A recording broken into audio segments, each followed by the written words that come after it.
नइखे जोर जवनिया के बढ़ल बा। दादा रे दादा भतार मुँह फुकवना सौतीन के फेरा में पड़ल बा। ए दादा रे दादा भतार मुँह फुकवना सौतीन के फेरा में पड़ल बा।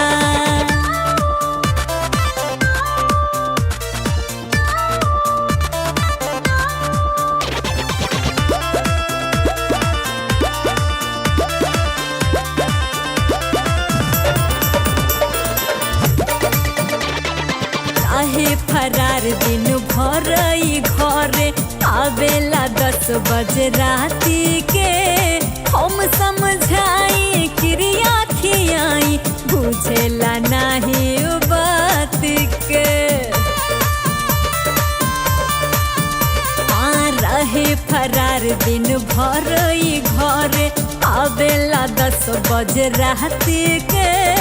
हम समझाई क्रिया खियाई बुझेला नहीं बात के।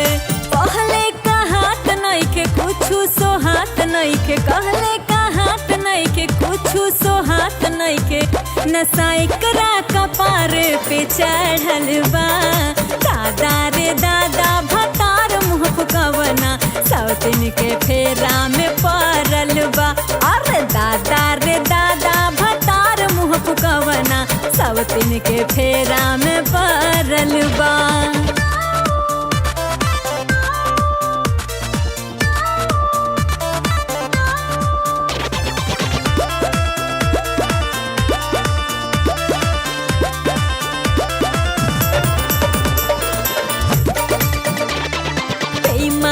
देवराई दहिया निहारे भागी जाला छुटी काटी के। देवे को बेदर्द मूड बिगाड़े पूछतानी हम घाती के।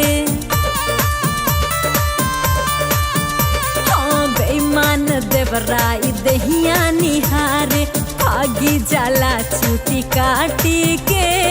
देवे को बेदर्द मूड बिगाड़े पूछतानी हम घाती के।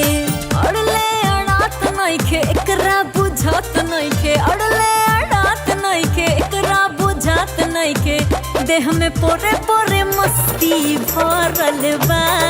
दादा रे दादा भतार मुँह फुकवना सौतीन के फेरा में